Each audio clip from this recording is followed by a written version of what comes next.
Welcome to make kitchen.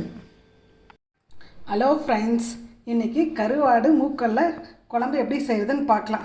அதுக்கு 2 cup அளவுக்கு நேற்று நைட்டே ஊற வச்ச மூக்கல்ல, 100 கிராம் கருவாடு, மஞ்சாதூள் சுட தண்ணி சேர்த்து கழுவி எடுத்துருக்கேன், 2 பெரிய பூண்டு, 2 தக்காளி, அரை மூடி தேங்காய் துருவல், 2 பெரிய வெங்காயம், தேவையான அளவு உப்பு, மிளகாய் தூள், தனியாத்தூள்.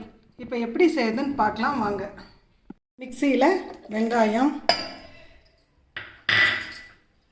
பூண்டு, தக்காளி, தேங்காய், தனியாத்தூள், மிளகாய் தூள்,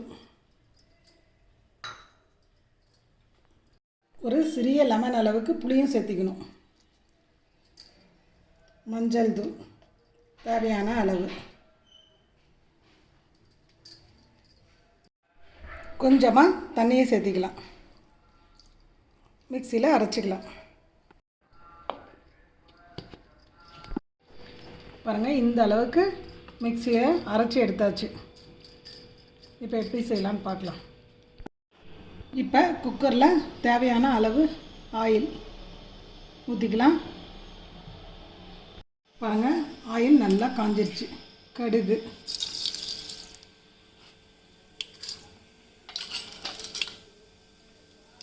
கடலைப்பருப்பு, சீரகம் ஒரு அரை ஸ்பூன்,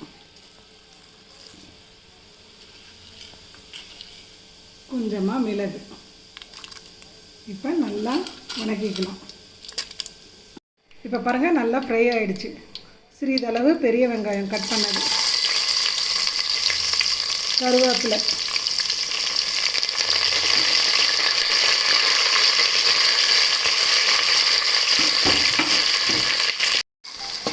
இப்போ நல்லா ஃப்ரை பண்ணிக்கலாம், ஆனியன் வேகிற அளவுக்கு.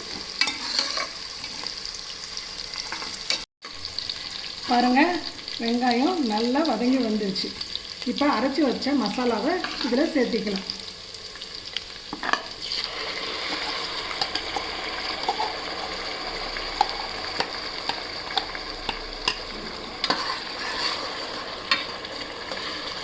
சேர்த்து ஒரு 5 to 10 மினிட்ஸ் நல்லா வதக்கிக்கலாம். அப்போ இதோட பச்சை வாசனைலாம் போயிடும்.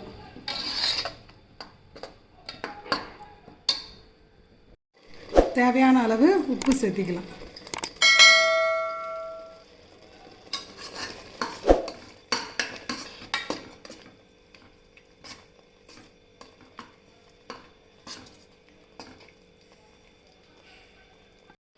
மசாலா நல்லா வணங்கி வந்துருச்சு. இப்போ நம்ம கொட்டையை சேர்த்திக்கலாம். இதில் நல்லா அதையும் இதோட ஒரு 5 மினிட்ஸ் ஃப்ரை பண்ணிக்கலாம்.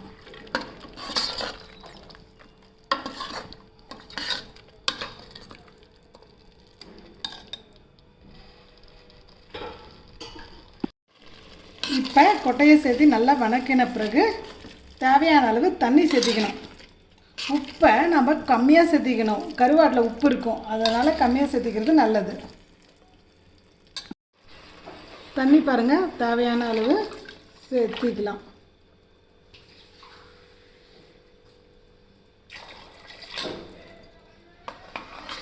கொட்டையெல்லாம் முழுகிற அளவுக்கு தண்ணி சேர்த்துனா போதும். இல்லை உங்களுக்கு ரொம்ப கெட்டியாக வேணும்னா கம்மியாக தண்ணி சேர்த்திக்கலாம். பாருங்கள், இப்போ நல்ல கொதி வந்துருச்சு. 2 விசில் வர வரைக்கும் குக்கரை மூடி வச்சிடலாம். பாருங்கள், 2 விசில் வந்துருச்சு. இப்போ குக்கரை ஓப்பன் பண்ணி பார்த்துடலாம். பாருங்கள், இந்த அளவுக்கு வந்துட்டுருக்கு. இப்போ கொட்டையெல்லாம் வெந்துருச்சான்னு பார்க்கலாம்.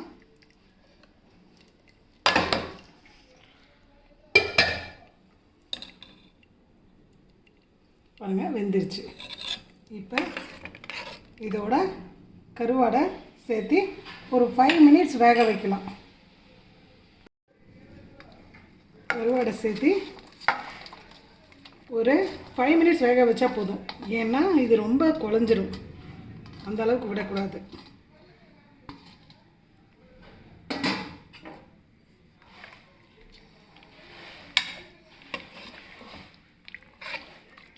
இப்போ ஸ்டவ்வை பற்றடிச்சிக்கலாம்.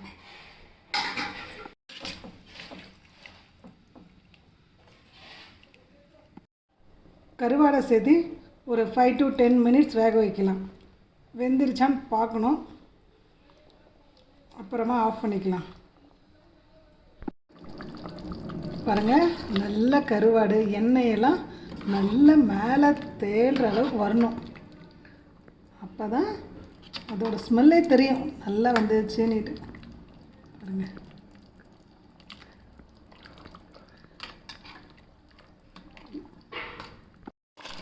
பாருங்கள் கருவாடு நல்லா வெந்துருச்சு. இந்த அளவுக்கு வெந்தாவே போதும். ஓகே, இப்போ ஸ்டவ்வை ஆஃப் பண்ணிடலாம்.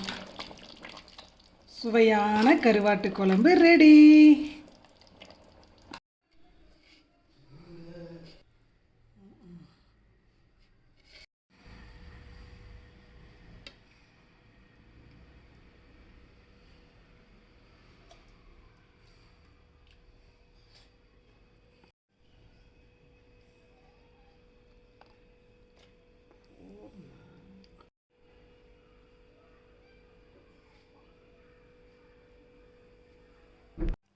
உங்களுக்கு இந்த வீடியோ பிடிச்சிருந்தா கீழே இருக்க சப்ஸ்கிரைப் பட்டன் அழுத்துங்க. அப்படியே லைக் பண்ணுங்கள். ஏதாவது டவுட் இருந்தால் கமெண்ட்ஸில் ஷேர் பண்ணுங்கள். நாம் அடுத்த வீடியோவில் மீட் பண்ணலாம்.